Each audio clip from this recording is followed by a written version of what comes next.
Buenas tardes, bienvenidos a mi casa. Hoy es miércoles, esto es Encuentro Digital CNN con el doctor Elmer Huerta, que está con nosotros desde Washington. ¿Cómo le va, doctor? Hola Guillermo, qué gusto saludarte. Buenas tardes con todos. Bien, felizmente ocupado, pero bien. Tengo un par de preguntas de televidentes de reuniones anteriores que dicen que nos siguen constantemente en estas entrevistas a través de digital. Tengo de Pamela de León, de la ciudad de Quebec, en Canadá, que está escribiendo de parte de Arturo de León, que vive en Toluca, México. Esta es la pregunta. Dice, el doctor Huerta comentó que después del contagio de coronavirus hay inmunidad y sugiere la vacuna 90 días después de la recuperación del contagio. Tenemos más de un conocido que se han contagiado nuevamente antes de 3 meses. ¿Qué opina de la inmunidad por infección? Esa es la pregunta número 1, tiene 3, ¿ok? A ver, esta primera pregunta es muy buena. Lo que nosotros hemos dicho es que el CDC, aquí en Estados Unidos, los Centros para la Prevención y Control de Enfermedades, ellos dicen que la persona que ha pasado la enfermedad debe vacunarse y en relación al momento en que debe vacunarse, ellos dicen que podría ser en cualquier momento desde el día 14, que ya superó la enfermedad, día 14 desde el primer síntoma, hasta cualquier momento. Pero ellos dicen que debido a que se piensa que la inmunidad natural de la enfermedad puede durar por lo menos 3 meses. Ellos dicen podría hacerse a partir del día 90 sin ningún problema. Pero es cierto lo que ella dice, las infecciones se pueden presentar en cualquier momento después de haber sufrido la enfermedad, pero la gran mayoría se presentan después de los 3 meses. Lo que ella está viendo, la señora de León, es una excepción, pero sí ocurre. Significa que una vez que uno se contagia, el cuerpo, para defenderse, genera ciertos anticuerpos que tienen en promedio una duración de 90 días. ¿Esa es más o menos la lógica? Esa es la lógica y que la mayor parte de las reinfecciones que se han documentado ocurren después de los 3 meses. Ok. La pregunta 2 es, ¿la primera dosis de la vacuna ayudaría a protegerte de un nuevo contagio o solo evitaría que la enfermedad sea grave? Muy buena pregunta. Es una pregunta excelente y invito a nuestra televidente a revisar el programa y le voy a dar la fecha exacta. Nuestro podcast del día eh, 26 de abril, o sea, de antes de ayer, lleva como título ¿Por qué las vacunas harían del COVID-19 una enfermedad endémica? Y esto es importante porque en ese podcast respondemos a la pregunta de ella en base a un estudio que se publicó recientemente desde el Reino Unido. Mira lo que han hecho Guillermo, y para responder a nuestra televidente. Casi 400,000 personas, todas ellas británicas obviamente, fueron seguidas durante 4 meses, desde diciembre hasta abril de este año, muchas de ellas vacunadas, otras no, para comparar. ¿Y qué es lo que descubrieron? Este es un estudio de efectividad de vacunas que después de la primera dosis de la vacuna, y esto es o AstraZeneca o Pfizer, el 40% de las personas, 40, tuvo el virus en su nariz, pero no tenía síntomas. O sea, se llegó a infectar, pero no tenía síntomas. Era un infectado asintomático. Eso fue 3 semanas después de la primera dosis. Cuando se completó a la segunda dosis, la protección fue 90%, pero y en este caso de la enfermedad con síntomas. Es decir, la vacuna te puede proteger en 60% de infectarte y no tener síntomas y en 90% de infectarte, pero no desarrollar una enfermedad severa. Eso es lo que le podemos decir a ella. ¿Esto a qué lleva? A que si hemos dicho que 60% no tuvo la infección, 40%, Guillermo, de las personas que recibieron dosis de la vacuna, 40% se pueden infectar. Al no tener síntomas, es posible que disemine la enfermedad. Ese Claro. punto todavía no está claro, pero es posible que así suceda. ¿Y esto a dónde va a llevar? A que la enfermedad se convierta en lo que se llama una enfermedad endémica, es decir, nunca va a desaparecer. Las personas vacunadas podrían, y esto está, repito, en estudio, seguir contagiando y manteniendo la enfermedad. Por eso recomiendan a los que están vacunados y que tienen supuestamente inmunidad total que continúen con las 3 medidas de protección para los demás, más que nada, porque uno no desarrolla la enfermedad, pero sí se lo puede pasar a alguien que no esté vacunado por la razón que sea, porque hay gente que no solo no opta por vacunarse, hay gente que tal vez no puede vacunarse porque el médico por una condición preexistente le dice no se vacune todavía.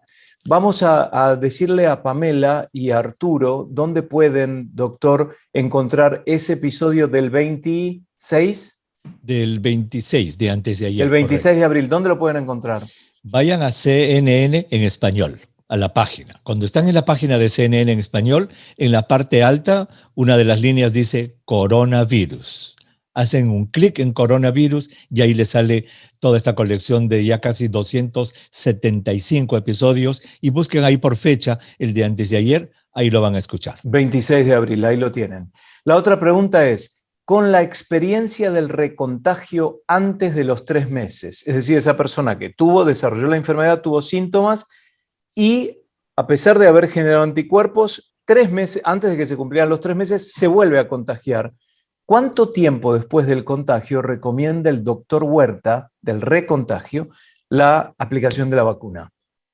Igual que si hubiera sido la primera, ¿no? Igual que si hubiera sido la primera, yo creo que a los 14 días que ya pasó la enfermedad se podría vacunar. Ok. Estados Unidos está haciendo un esfuerzo muy grande, doctor, para convencer a muchos que se deben vacunar, porque hay un porcentaje alto de gente que no se quiere vacunar por cuestiones políticas, por teorías conspirativas o porque, y me parece que no podemos juzgar a esta gente, yo conozco a bastantes personas que dicen, es muy temprano, me gustaría esperar un poquito más, yo me estoy guardando en mi casa, no estoy saliendo, quiero ver qué pasa, no me animo todavía, tengo miedo que haya algún efecto 2 años después de administrada la vacuna. Entonces en Estados Unidos el presidente Biden dice, por favor, vacúnense todos y salen con nuevas directrices en cuanto al uso de las mascarillas o no, etcétera. ¿Dónde estamos hoy? Bueno, estamos hoy día, a ver, en Estados Unidos con respecto a la vacunación, estamos en un momento muy especial. Y nuevamente invito a nuestros seguidores y televidentes que por favor escuchen el episodio del podcast del 19 de enero. En ese episodio explicamos el comportamiento humano en relación a cómo adoptamos las innovaciones. Y la vacuna es una innovación. Y esto está estudiado en la ciencia del comportamiento humano, que Guillermo, hasta este momento, hasta esta semana del 28 de abril, mira, ya se han vacunado todas las personas que son las primeras que acuden cuando una innovación sale. ¿Tú te acuerdas cuando se vendían teléfonos iPhone nuevos y podíamos ir a las tiendas? ¿Te acuerdas cómo las personas dormían en la puerta de las tiendas? ¿Se acuerdan, Guillermo? Sí, claro. Claro. Bueno, la ciencia del comportamiento humano dice que más o menos el 3,5% de la gente son esos que se llaman innovadores, los que duermen en la puerta de la tienda para comprar el teléfono, en este caso de vacunas, los que estaban esperando la primera señal para ir a vacunarse, 3,5%. Luego de estos viene un porcentaje que es más o menos del 17,5% de lo que se llaman los adoptadores tempranos. Ellos no van a dormir en la puerta del vacunatorio o de la tienda, pero ¿sabes qué? En la primera, segunda, tercera semana están buscando vacunarse. Mira, 18%. 18 más 3 ya van 21% más o menos. Muy bien. Luego viene un grupo muy grande, que son más o menos 34% de la gente, que son los que se llaman mayoría temprana. Estos, Guillermo, ni van a dormir en la puerta para comprar el teléfono, ni van a ser los primeros en vacunarse, ni los que van a hacer en la primera, segunda, tercera semana, sino los que van a hacerlo en la quinta, sexta, séptima, cuando escuchen, pasa algo, hay complicaciones o lo que sea, ya están allí. 30 y tantos más 20 y tantos, ya tienes como 50% de la gente que son los que ya se vacunaron hasta esta semana. Si analizamos la cifra, Guillermo, en Estados Unidos están bajando ya los porcentajes de gente que se están vacunando. ¿Por qué? Porque estamos entrando al grupo, a otro 34% que se llama mayoría tardía. La mayoría temprana eran los que se vacunaban. La mayoría tardía, ¿sabes qué, Guillermo? Necesita un empujón. Se va a vacunar, pero necesita un empujón. Entonces, por eso es que la estrategia del gobierno es inundar Estados Unidos con vacunas, ponerla en todo lado, en las tiendas de los doctores, en los consultorios médicos, ahí donde vayas a comprar tus víveres, donde quiera, para que la gente ya no tenga una excusa de no vacunarse y que se vacune. Son 34% más. Allí está el esfuerzo. En ese momento estamos, Guillermo, de que el gobierno de Estados Unidos está haciendo todo este esfuerzo, o debería hacerlo, para convencer a esta mayoría tardía para que se vacune. Y en este gráfico que te estoy exponiendo, hay un 17,5% de gente que nunca se va a vacunar. Ellos son los que nunca van a adoptar la innovación, y lo vemos en casi las encuestas de todo el mundo, que aproximadamente 20% de la gente dice que no se vacunaría. Les voy a dar los números que tenemos ahora. Son casi 300 millones de dosis que han sido distribuidas, 232 millones de vacunas han sido administradas, número 1, número 2 o única. El promedio de gente que se vacuna por día hasta ayer era 2.700.000. Habíamos llegado a 3.400.000 hace unos días. El promedio de los 7 días ha empezado a caer, dice el CDC, desde el 16 de abril. Hoy es 28, es decir, son 12 días. Entonces tenemos ahora 29,1% del total de la población de Estados Unidos vacunada, 37% arriba de 18 años, 68% arriba de 65 años. Significa que los números son buenos en general, porque la población más riesgosa está con un casi 70%, ¿no? Correcto, pero falta más o menos un buen porcentaje para llegar a ese 80 y tantos por ciento que necesitamos, que la población esté vacunada y tener la protección del grupo, de la sociedad. Como para agarrar y tirar la máscara por el momento y no preocuparnos tanto, digamos, pero eso no va a suceder. Doctor, escuche estas cifras que son importantes de Estados Unidos también, que yo le pregunto, ya que usted es científico y yo no, si estos números que yo les voy a leer y estos porcentajes tienen que ver con el hecho de que la vacunación continúa. En Estados Unidos, mientras que en otros países están en la segunda o en la cuarta ola, en Estados Unidos podríamos estar en la cuarta ola, pero los casos de coronavirus bajaron un 17% con respecto a la semana pasada. Casos reportados. ¿Qué hay con las muertes? Cayeron un 6% comparados con la semana pasada. ¿Y qué hay con las hospitalizaciones que seguían subiendo igual? Cayeron un 1,45% con respecto a la semana pasada. ¿Esto significa que la vacunación está funcionando? Ya estamos empezando a ver la vacunación. Recuerda que ya estamos en el tercer mes de la vacunación.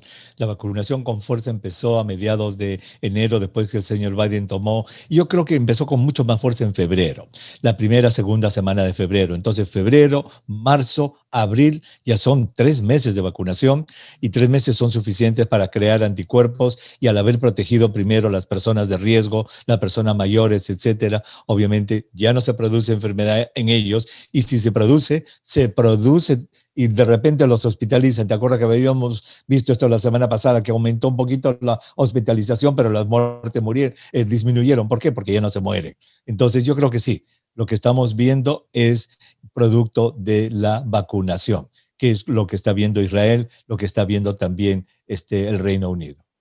Fíjese que hay además estados, según indican los CDC, que ya han marcado un 80% de vacunación en adultos mayores.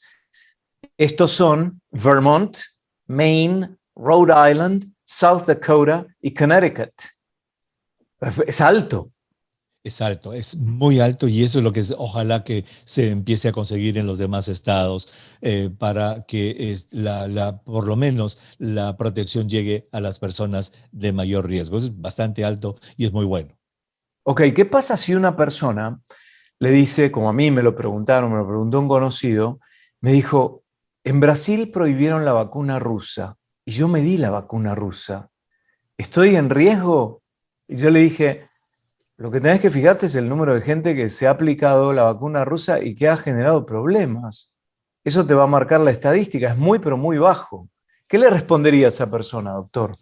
Sí, yo creo que no. Mira, eh, como sabemos, Guillermo, y esto lo hemos conversado contigo varias veces, lo que yo respondo en las intervenciones que hago contigo en CNN en español no son opiniones mías, alguna que otra vez lo podré hacer, pero no, son, digamos, resultado de la lectura de estudios científicos. Y eso es mi trabajo, es poner la ciencia para el público, pero en base a documentos científicos. Hay publicaciones en el Lancet de la fase 1 y 2 de la vacuna rusa y de la fase 3 también. Entonces, en esos estudios, la eficacia de esta vacuna es muy alta y la eficacia para prevenir la enfermedad grave y mortal también es alta. Entonces, yo creo que hay evidencia científica de que esta vacuna, la vacuna del Instituto Gamaleya, sí es eficiente para evitar la enfermedad y para prevenir la enfermedad grave. Ahora, que en un porcentaje, y eso está todavía veremos, porque no lo han publicado, un porcentaje X se pueda infectar más frecuentemente que con Pfizer, de repente sí, pero esos casos van a ser leves, como el del presidente de Argentina, Alberto Fernández. Es decir, Claro, pueden reinfectar, pero es leve el caso. claro, está cubierto para que no sea una complicación que requiere intervención médica o sala de cuidados intensivos, Correcto. etcétera. Eso es lo que te provee la vacuna. Otro tema Entonces, más, a tu doctor. amigo, sí, perdón, a tu amigo le diría que no se preocupe, que me parece que está Claro, protegido, protegida, sí. yo como periodista le dije, tenés que entender que el presidente Jair Bolsonaro está en contra, desde el La punto de vista política. geopolítico, Exacto. con Rusia, Irán, Cuba, China. Entonces también uno tiene que evaluar ese aspecto, cuál es el perfil, porque simplemente por ahí la prohíben o no la eligen para el país. No es que la prohíban por razones científicas, no la eligen. ¿No? Bueno, ese es el tema de la mezcla de la Exactamente. información. Vamos ahora al tema de Johnson Johnson. También la preocupación de mucha gente es, me di la dosis de Johnson Johnson y ahora están hablando de coágulos. Me di la de AstraZeneca y están hablando de coágulos. ¿Estaré en riesgo de desarrollar un coágulo habiéndome dado la vacuna hace un mes y medio? La respuesta corta es no, ya Claro. pasaron, si ya pasaron de 3 semanas, ya no tienen peligro. A ver, lo que se sabe con respecto a ambas, a Johnson Johnson y AstraZeneca, es algo muy parecido. Es una rarísima complicación que se denomina formación de coágulos por disminución de plaquetas.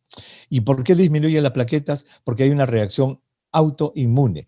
La vacuna hace que tú produzcas anticuerpos que destruyen un factor plaquetario, bajan tus plaquetas al coagularse, formas trombos y sangras al mismo tiempo.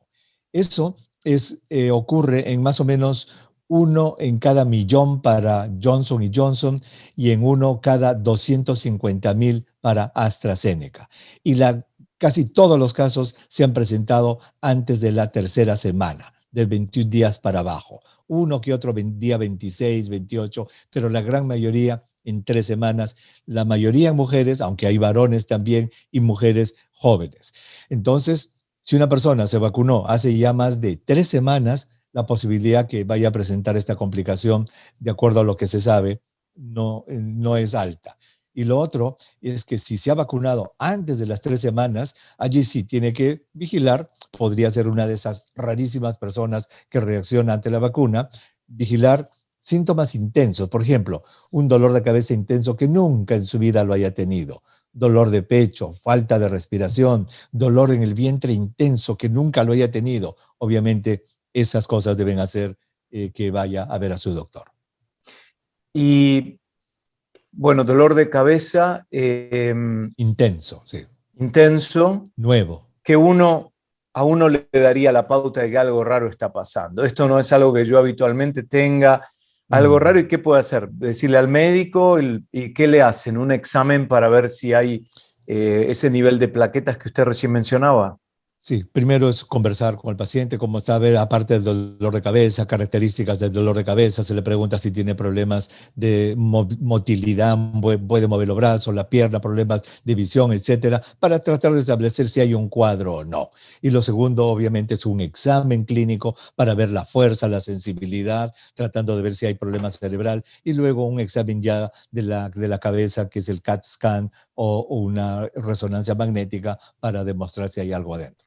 Claro, que evidentemente debe haber gente también que tiene predisposición, ¿no? Conocemos gente que tiene esa predisposición por cuestión de historia familiar a los coágulos y que cuando viajan en avión tienen que usar las medias de compresión, tienen que caminar porque papá tuvo un trombo que le llegó al pulmón, mi hermana también tuvo uno en la pierna, digamos, pero esa gente aún debe prestar mayor atención. Mira, es muy buena observación la tuya, Guillermo. En la serie que se tiene, tanto europea, que fueron 266 casos entre más de 34 millones de vacunados, o en la norteamericana con Johnson Johnson, que fueron 15 casos en más de 7 millones de vacunados, mira, casi ninguno de esos pacientes tenía historia previa de coágulos ni Ah, mira. historia familiar. No, es algo. Y eso, quien descubra eso, pues se va a ganar el agradecimiento de todos. ¿Quién es la persona en riesgo? ¿Hay algún marcador genético o algo que hay que hacerle a la persona antes de vacunarse? No se sabe. No, los pacientes que han tenido esto no tienen historia previa de coágulos.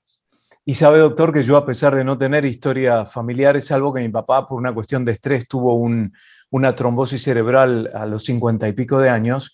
Y yo, cuando viajo en avión, siempre utilizo medias de compresión y siempre camino, cuando son vuelos nocturnos sobre todo, me levanto cuando me despierto a propósito para movilizar la sangre, para que haya circulación, porque el hecho de estar estático, con presión en las piernas o en un asiento duro, etcétera, puede provocar. Conozco gente que le pasó, que llegó a destino Claro. y que no puede caminar y tuvo que ir al médico y le descubrieron que tenía un coágulo que es muy peligroso, ¿no? Así que Ese aún es, fuera sí. del tema de la vacuna, es algo que uno debe, el movimiento es fundamental. Es un muy buen consejo, Guillermo. Exactamente, en los aviones a las personas, sobre todo las personas mayores de 55 años, tienen que pararse cada cierto rato, caminar, dar una vuelta por el pasadizo, volver a sentarse. E incluso las personas que a veces hacen viaje en carro, en automóvil, que es largo, de 3, 4 o 5 horas, que se paren en unos estación de servicio, que caminen y vuelvan a ir. El estar sentado mucho tiempo lo que hace es que la sangre de las venas se estanca, se remansa y ahí se forma el coágulo y el coágulo puede ir al pulmón. Claro, sabe que mis padres, cuando se jubilaron, se iban a la casa de verano que está en la ciudad de Mar del Plata, 4 horas al sur de Buenos Aires, 4 horas de auto. Entonces se turnaban para manejar. Entonces manejaban una hora y media cada uno, paraban, caminaban un poquito, cambiaba el conductor, mi mamá manejaba la Qué próxima bueno. hora, y paraban y caminaban un poquito, y también justamente como para que la Claro. circulación y además el Eso. cansancio, ¿no? Para la atención, para aclarar la mente y todo. Así que siempre es Qué bonito. una... Buena costumbre. Bueno, deberíamos hacerlo ahora, doctor, ¿eh? Cuando terminemos podríamos salir a dar una vuelta a la manzana, pues estuvimos sentados durante un rato. Exactamente. Ahora tú sabes que hay esos escritorios que tú los puedes elevar y te pones una caminadora que va despacito, no es tan fuerte, ¿no? Sí, Y tú vas claro. caminando despacio y vas trabajando. Bah, yo prefiero tomarme el recreíto y salir a la calle Sí, para sí, poder sí. ver verde, respirar, Correcto. escuchar a los pajaritos. Bueno, gracias, doctor. Y les decimos a ustedes que nos pueden escribir @arduinocnn en Twitter, búsquenme en cualquiera de las redes o en Facebook, Guillermo Arduino, y pueden hacerme preguntas. Pregúntele al doctor Huerta esto, y yo el miércoles siguiente cito la pregunta del doctor, como hice con el caso de Alfredo, no, de Arturo y de, ¿cómo se llamaba, doctor? Pamela, creo era. Pamela, no. Arturo y Pamela, exacto. Pamela, sí. Gracias, doctor. Hasta la próxima. Bueno, y con nosotros, hablando de preguntas, quiero invitar a nuestros oyentes. Mira, Sí. tenemos 47 episodios de preguntas, lo hacemos los viernes en el podcast. 47, Ajá. ¿ah? Y cada vez contestamos alrededor de 20 preguntas. Oh, wow. Entonces, 2 por 47 ya tenemos ¿cuántos? casi 900 preguntas en la base de datos allí de los viernes del podcast. Y están Excelente. Preguntas de todo tipo que los oyentes pueden consultar. Perfecto. Ya lo saben, Guillermo. Realidad versus ficción. Gracias, doctor. Hasta la próxima. Hasta la próxima. Y a ustedes Chao. también. Gracias por acompañarnos.